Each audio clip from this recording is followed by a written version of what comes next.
Welcome everyone, this is Set here. Ladies and gentlemen, I present to you Metal Gear Solid 5 Ground Zeroes. It is very much in the evening and I'm what you could say or call tired a bit, and I don't know if I'll put this video up on the internet ever, but just in case I will record it. So, welcome everyone. I tried this game before, but now that the Phantom Pain hype is very much real, we are very much close to the release date. I've been watching a ton of like YouTube documentaries about the series. As I have always been a PC gamer, I didn't know anything about it.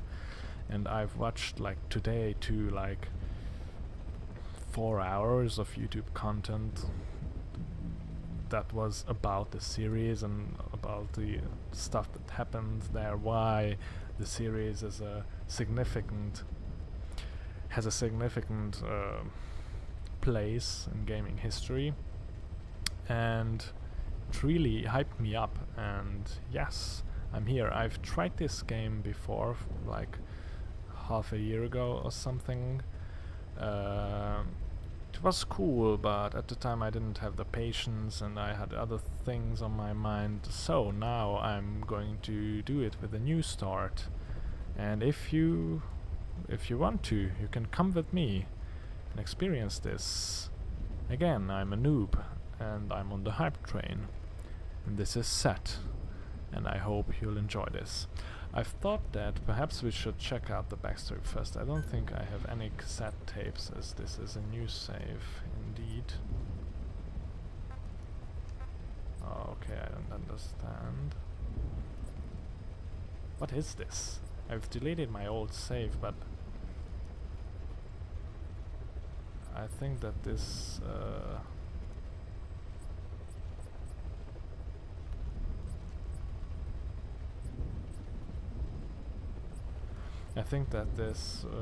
remains here from my old save. Whatever, let's look at that backstory. Bear in mind, for those of you who don't know really anything, even less than me, about the series, the story of these games is one word, or I guess two, fucked up. And by that I mean really interesting, all over the place, and you can't follow it. Let's see what this game has to say about it.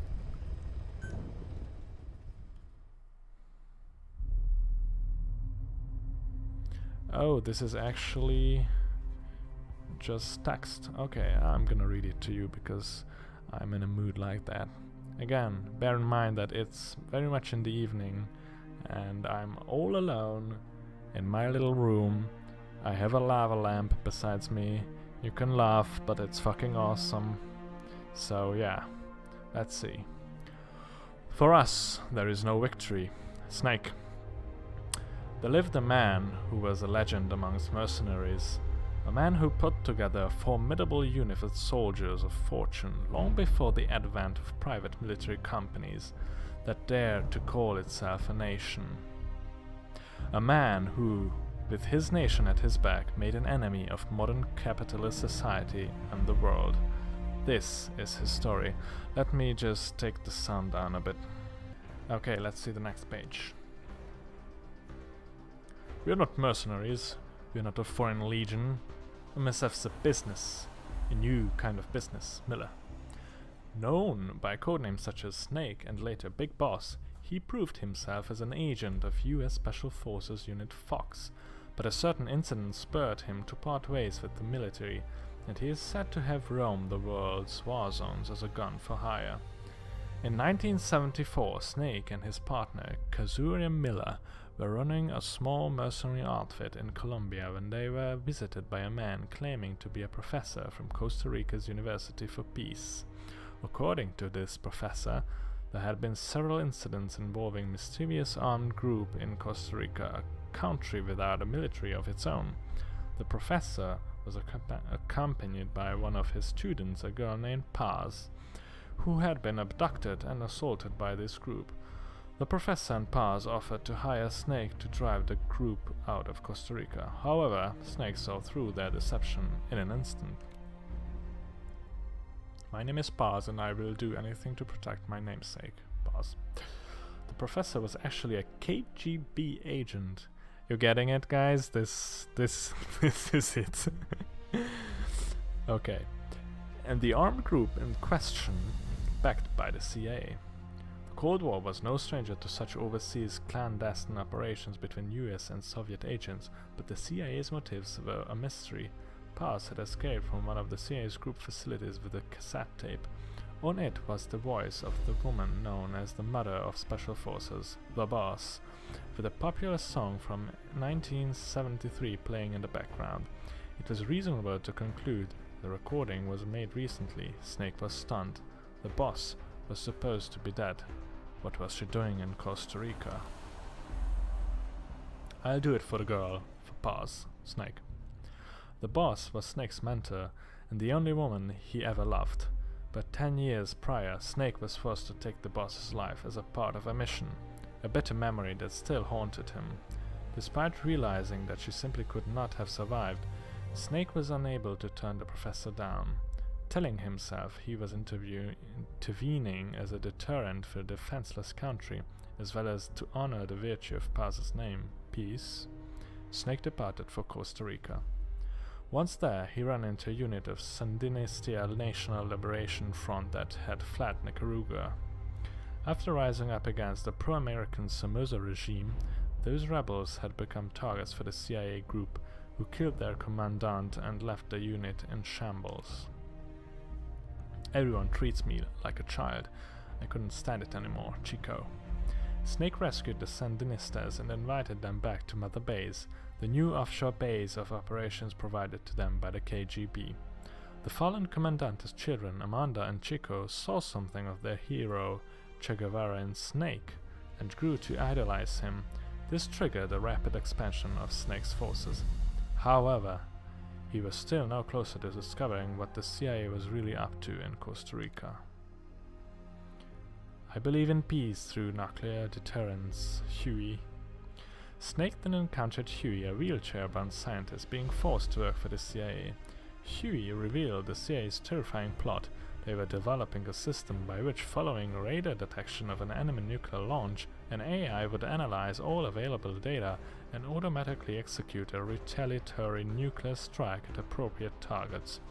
Although designed to increase the power of nuclear deterrence, Coldman, the CIA's Trans-American Station Chief, planned to actually launch a nuke to demonstrate the effectiveness of automated retaliation. This demonstration was only 5 days away. Snake rushed to the development lab to stop their AI from being completed. You've left everything behind, your country, your identity, your past and ideas, but there is still one thing you haven't let go of, Miller. Upon infiltrating the lab, Snake was greeted by the voice from the tape, that same voice of his lost mentor, but this was in fact the voice of the retaliatory systems AI. Its developer, Dr. Strangelove, come on! Jesus Christ, so cheesy, I love it very much, by the way, had selected the boss, the so-called greatest soldier who ever lived, as the AI's intellectual model. However, succumbing to personal obsession, Strangelove had deviated from the research's original purpose. Not only had she reproduced the boss's voice, she was on the verge of bringing her psyche back to life in AI form, driven by a bizarre kind of love. What if the boss could truly be revived in every detail, if only in AI form? Snake hesitated as Strangelove's idea touched his sense of loss. His guard down, Snake was immediately captured. The boss AI was completed, and Peace Walker, the nuclear-equipped walking battle tank housing this retaliatory AI system, went active. I was made to fight. I am a gun. Snake. Snake fought in vain as Peace Walker prepared to fire the nuke, but in the face of the catastrophe, it was ultimately a machine that saved mankind from nuclear annihilation. The Boss AI sank Peace Walker to the bottom of Lake Nicaragua, stopping the launch. With the crisis behind him, Snake took advantage of his recent mobilization to continue Mother Base's expansion indefinitely. Snake understood that the AI had acted to save the world, but that did not change the fact that this system, based on the boss's mind, had chosen at last to lay down its weapon. As a weapon himself, Snake felt the act to be a rejection of his life. Undeterred, Snake and Miller invited Dr. Huey and Strangelove to Mother Base to develop Metal Gear Z-Key, a bipedal weapon they eventually equipped with a nuclear warhead, suddenly making their unit a nuclear power. This place will no longer be my heaven. Paz. Meanwhile, Mother Base took in Paz, already an orphan, but now left without even her KGB benefactor following the end of the crisis. However, this was all engineered by an intelligence agency known as Cypher. Under Cypher's orders, Paz got close to Amanda, Chico, and the others while exploring more and more of the base, secretly plotting to hijack Z-Key. Her objective was to use the weapon as a bargaining chip to force Snake into becoming the military arm for Cypher. Paz's attempt failed when Snake defeated Z-Key. She was thrown beneath the waters of the Caribbean. It was only then that Snake learned Chico had fallen in love with her. A diary she kept while on the base was discovered several days later. It revealed a young girl torn between serving Cypher and following her heart. Aww. This is Chico. Cypher's holding me in US military base in Cuba. Chico. Perhaps due to Paz revealing the existence of Snake's nuke to Cypher, the International Atomic Energy Agency contacted Mother Base to request that it agree to a nuclear inspection. If word got out that Snake's unit had a nuclear weapon, it would face severe criticism from around the world. But Huey, acting on his own, informed the IAEA that Mother Base would allow the inspection.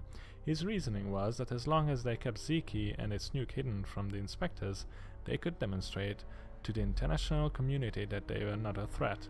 The option to call off the inspection having expired, Snake and his men reluctantly got preparations underway. Meanwhile, Amanda, deployed to Cuba to assist the Sandinistas, learned that Paz had survived. The timing could not have been worse.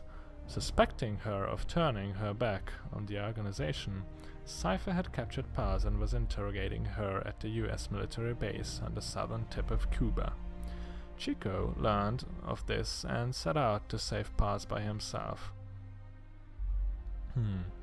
It was not long before a radio message from Chico reached Mother Base saying he too had been captured.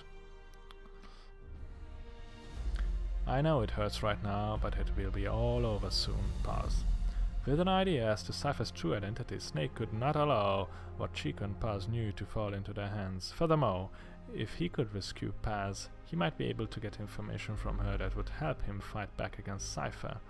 On the eve of the nuclear inspection, Snake made the decision to leave for Cuba. And this was it, ladies and gentlemen, the backstory.